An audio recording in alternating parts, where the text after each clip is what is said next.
Good morning.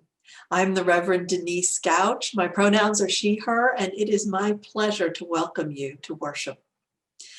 As Unitarian Universalists, our spiritual paths vary, but in this congregation, we have made a covenant together. We affirm our interdependence, celebrate our differences, and work for justice. We are a welcoming congregation, and we deepen our relationships as we serve our congregation's mission to create community, nurture spiritual growth, and act on our values in the broader world, guided by reason and compassion. I'd like to extend a special welcome to visitors worshiping with us this morning. If you are seeking a spiritual home, we hope that you may find it here.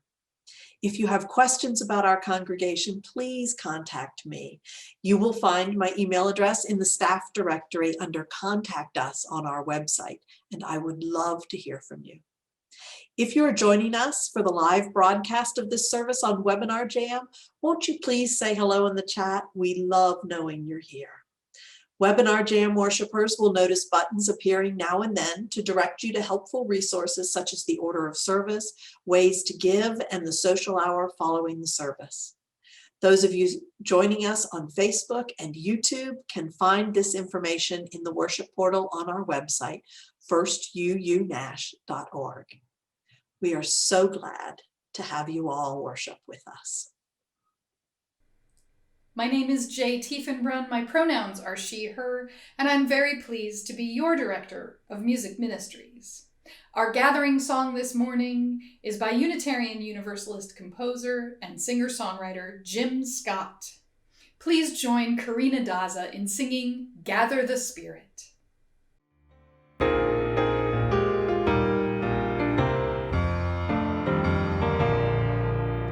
Gather the Spirit, harvest the power.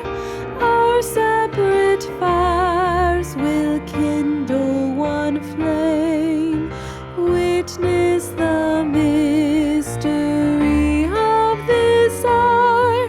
Our trials in this light appear all the same.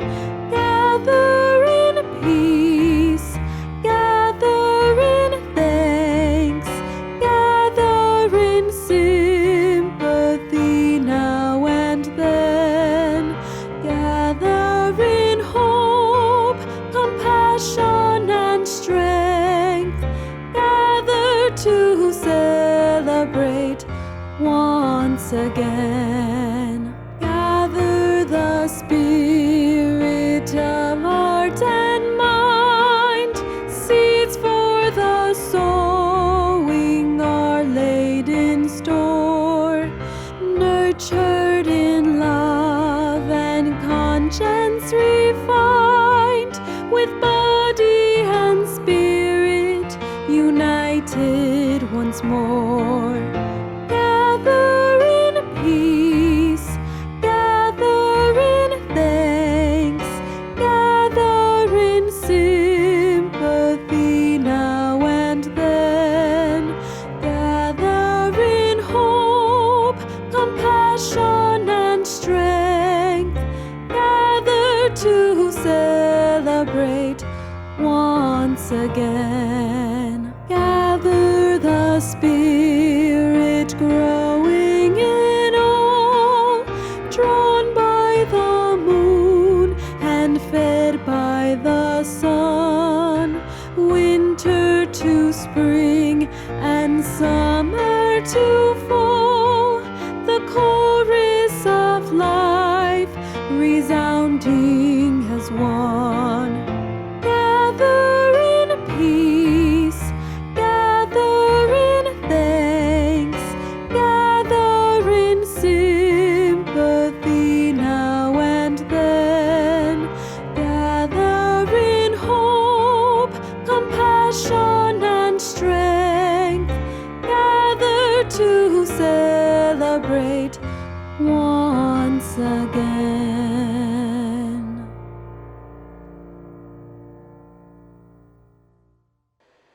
Good morning. I'm Valerie Martin, and I'm co-chair of the Worship Committee. The words for our call to worship this morning were written by Jeff May. Come, gather, not into a common space, sharing a physical closeness we long for, precluded by wise choice. But come, gather into this common time and common space. We need to be together. We yearn for connection. We hunger for the familiar faces of friends, the sound of shared voices proclaiming who we are, where we are going, that which resonates with our hopes, our dreams, our values. Come, gather. We are here in this space, made of all spaces, and we share our becoming in this moment.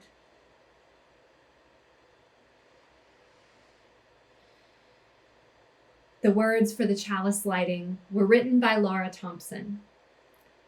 Across the distance, the light from within me shines, sending love to all. Across the distance, your light is fuel that warms me and helps to keep my own light burning. Together, we keep the flame of community burning bright.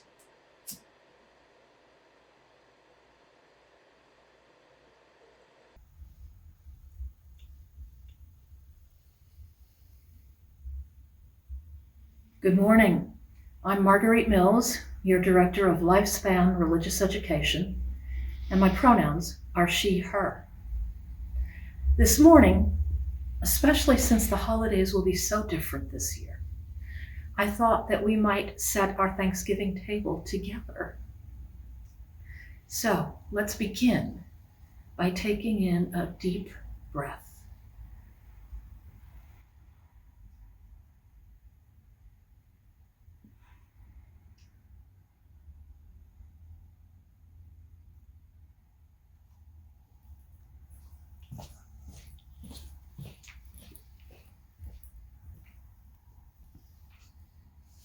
This is a time when we sit around a table with family and friends to celebrate.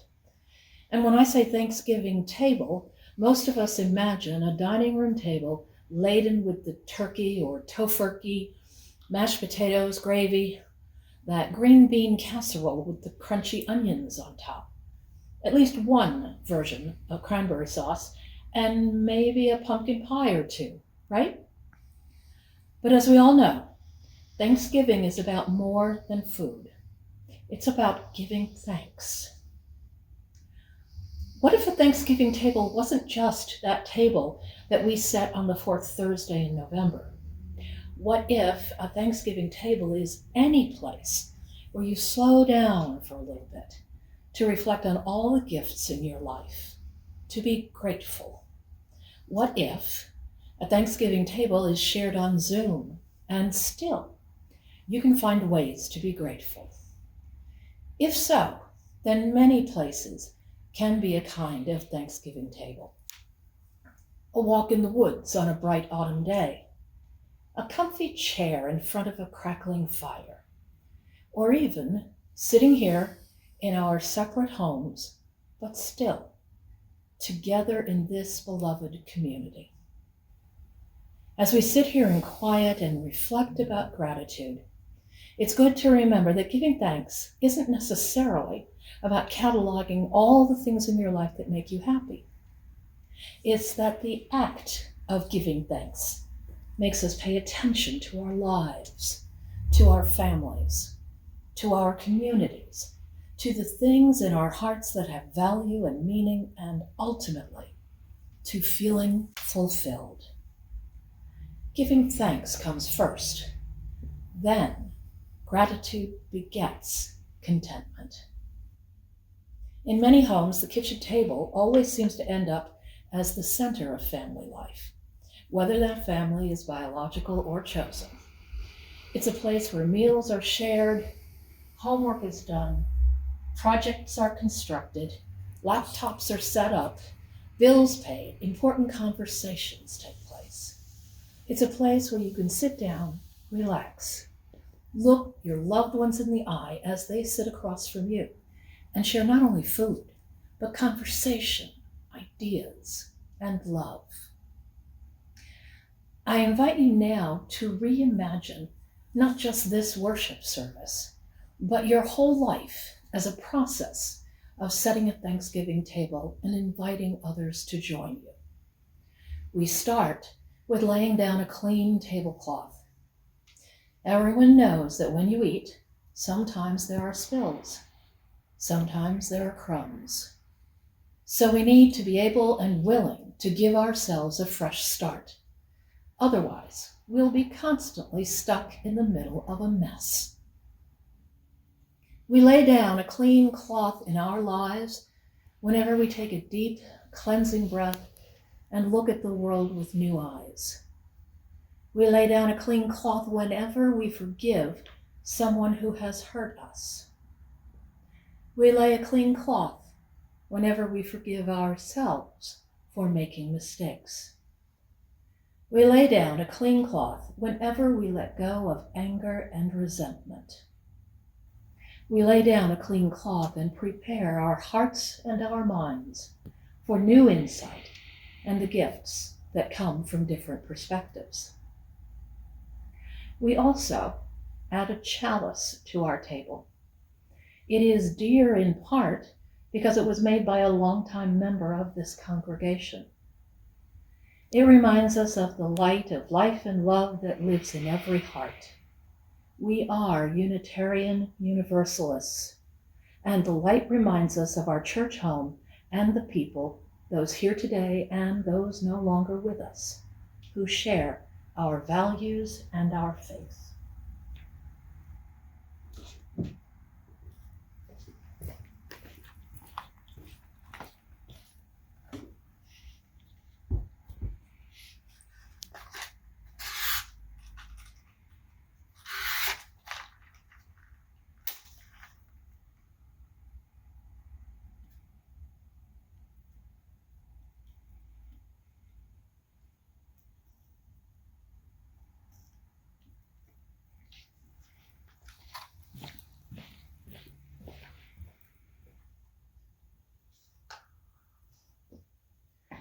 Let us remember these words by Albert Schweitzer. At times our own light goes out and is rekindled by a spark from another person. Each of us has cause to think with deep gratitude of those who have lighted the flame within us. Then we bring plates and cups, silverware and napkins to our Thanksgiving table.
Can you imagine Thanksgiving dinner without dishes or silverware?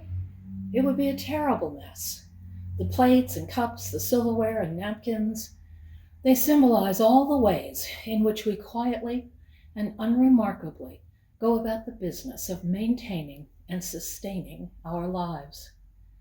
They remind us to be grateful for the things we've learned from each other, for our teachers and mentors, our friends, and all the ways in which we strive to help each other.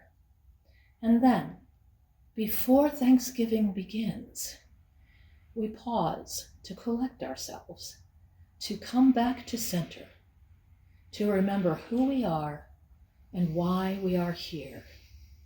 We pause to recognize how fortunate we are. In a world where so many have so little, we have much to be thankful for. Then we reach out and we take the hands of the people sitting next to us, whether in our imaginations or in real life.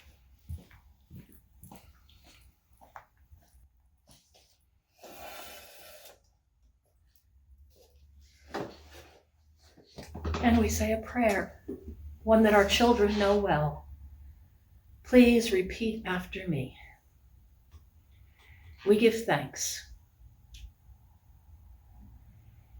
We give thanks for being.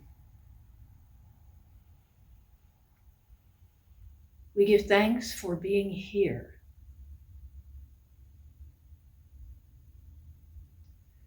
We give thanks for being here together.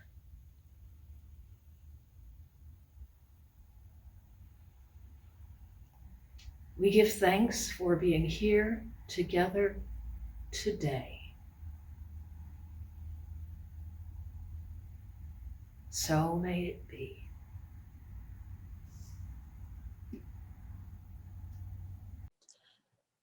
Thank you, Marguerite. I can almost feel everyone's hands as we gather around our virtual Thanksgiving table. So gathered here, let us join our hearts together in the spirit of gratitude and prayer. With words written by Andre Moll. As we gather together, may we remember, when you share with me what is most important to you, that is where listening begins. When I show you that I hear you, when I say your life matters, that is where compassion begins. When I open the door to greet you, that is where hospitality begins. When I venture out to bring you to shelter, that is where love begins. When I risk my comfort to ease your suffering, when I act against hatred, violence, and injustice, that is where courage begins. When we express the full presence of each other because of our shared humanity, because of our differences, that is where holy gratitude begins. May this space be a table that is not complete until all are welcome. May this table be a space of beauty where together we create a series of miracles and where all that we share is sacred. Amen. May it be so. In this season of virtual gathering, virtual Thanksgivings, we are especially grateful for the steady generosity which allows us, both within and beyond our congregation, to continue creating community, nurturing spiritual growth, and acting on our values. You may know that we share every Sunday's collection with an organization whose work outside our walls aligns with our values. For the month of November, our Share the Plate partner is The Store, an organization providing direct services and building local collaborations to alleviate hunger in Davidson County. You can learn more about their good work in our online worship portal. At the moment, we have no friendly ushers passing bowls among us, but our finance folks have made sure that anyone, anytime can access our online donation form at firstuunash.org.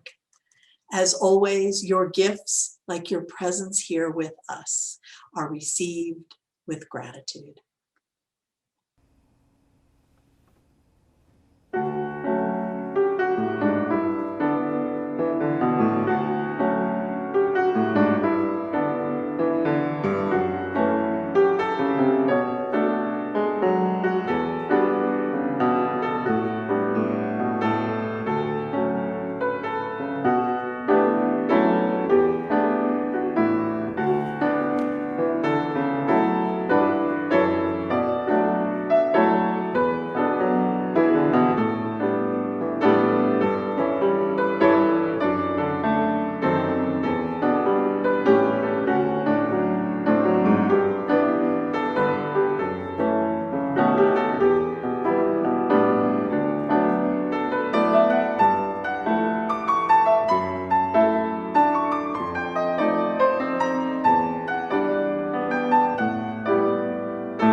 Our reading this morning is from the poet William Stafford. Will you ever bring a better gift for the world than the breathing respect that you carry wherever you go right now? Are you waiting for time to show you some better thoughts? When you turn around, starting here, lift this new glimpse that you found. Carry into evening all that you want from this day. This interval you spent reading or hearing this, keep it for life. What can anyone give you greater than now, starting here, right in this room, when you turn around? Thanksgiving is a complicated holiday, isn't it? First, there's the obligatory meal, the traditional one, some of which we love, some of which we like, some of which we tolerate, even though we actually hate it, because it's traditional, after all. It just wouldn't be Thanksgiving without it. Then there's the traditional gathering of people, some of whom we love and adore and look forward to their company, some of whom we like and may be meeting for the first time, and some of whom we would rather avoid but tolerate, because it is Thanksgiving after all. Then there's the travel, driving or flying to wherever it is the family is gathering, navigating crowded airports and clogged highways that are full of people, everybody else trying to be in their special place for Thanksgiving Day. Of course, there are always those who choose not to or are unable to travel, or those who choose to stay away due to family dysfunction, those for whom Thanksgiving always comes with a degree of loneliness or sorrow. There's always someone whose presence at the table will be missed. Then there's the Macy's Thanksgiving Day Parade and football games, parades which are as much about holiday shopping as they are about Thanksgiving and gratitude. And football, which is about, well, football and who wins or loses the game. In my family, one of our cherished traditions is to watch the annual Westminster Dog Show, which is also not about Thanksgiving, but dogs. These and your favorite Thanksgiving activities are traditional. It wouldn't be Thanksgiving without them, right? Then there's the story that we tell about the first Thanksgiving, the one many of us grew up with, of friendship between European settlers and the people native to the land.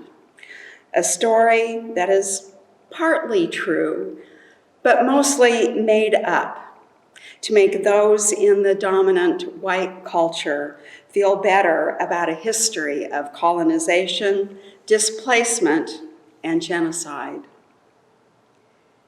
Even if we don't tell the story, it is there in the background of our collective consciousness. For many indigenous and native tribes, it is a day of mourning, not a day of Thanksgiving. Yes, Thanksgiving is a complicated holiday.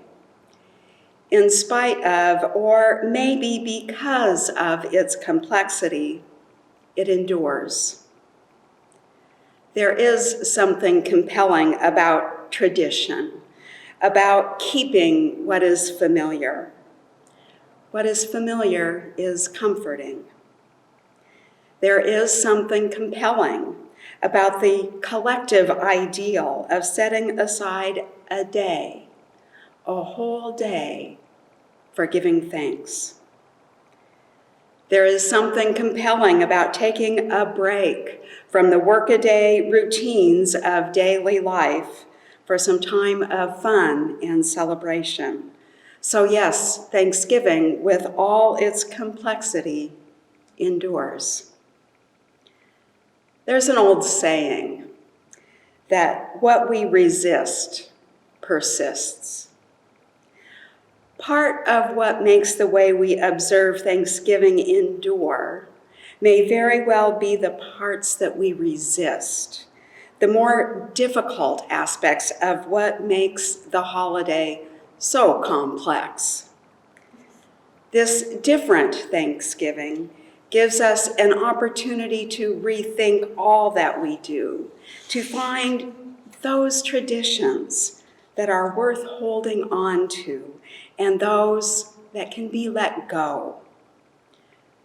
This service itself is a break from tradition, a break dictated by the circumstances and the inability to recreate the familiar rituals of Gratitude Sunday due to the limitations of online worship.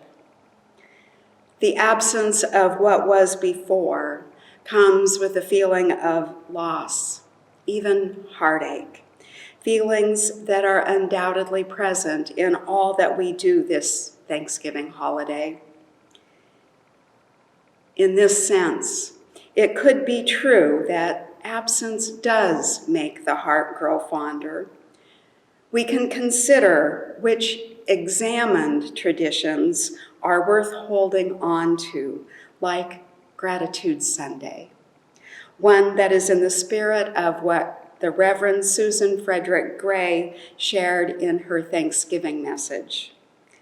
She said this: "In truth, Thanksgiving celebrations have a long and rich history that predates the landing of pilgrims and the founding of the United States. There are many, many ways that we can connect in gratitude and celebrate the abundance of the fall harvest as a community without celebrating an ahistorical colonial origin story." This Thanksgiving will be different. There will be fewer people on the roads and in the airports. The parades won't really be parades, and the football games will be played, and the dog show will happen without fans in the stands. The turkey may be smaller. There may be fewer pies. The table may be virtual, and the meal shared over Zoom. The conversation will likely be different, more focused on what's happening here and now, more honest about the truth of our lives, and maybe, just maybe, more honest about the truth of this day, the truth of its very origins. Then, the gratitude expressed may be more genuine, springing from deep wells of compassion and commitments to justice. Friends, my wish for you is that this different Thanksgiving, complex and imperfect as it may be, as it will be enough. That you will know that you, complex and imperfect as you are, that you are enough. So let us give thanks for a different Thanksgiving, one that will be like no other. May this Thanksgiving be one where the stories are true, the connections are real, the love generous. Let us set the table for different conversations, with room for all that is in our hearts, with compassion for all those who live at the edges of our awareness, who come to the day troubled by what it is and has been, who come to the day lonely, weary, and frightened. Let us set the table for healing conversations. May this different Thanksgiving move us to an abundance of spirit, a harvest of hope, and a renewed sense of kinship with each other and with life. May it be so. Amen, and blessed be. Our closing song today is by Wendy Luella Perkins. We'll be singing We Give Thanks, including the special Thanksgiving verse written in 2019. Won't you join in the singing?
The words to our Chalice Extinguishing were written by Elizabeth Sell Jones, and they're at the bottom of your order of service.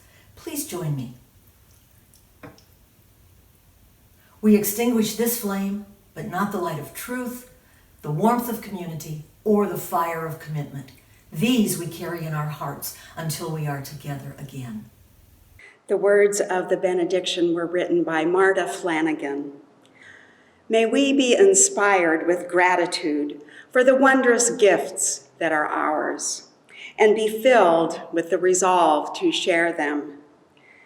May we hold precious one another and the world, which provides us with sustenance and beauty. And may a song of thanksgiving be on our lips to the Creator and Sustainer of life. This service has ended.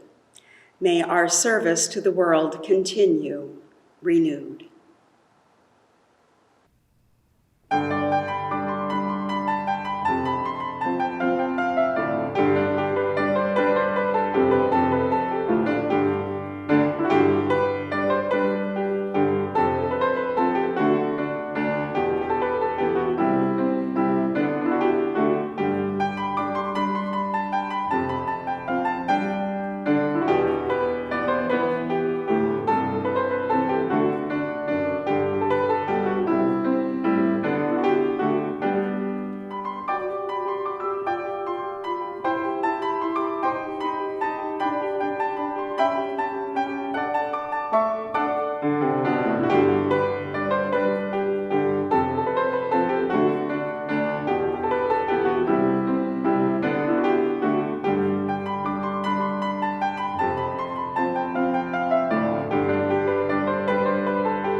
Thank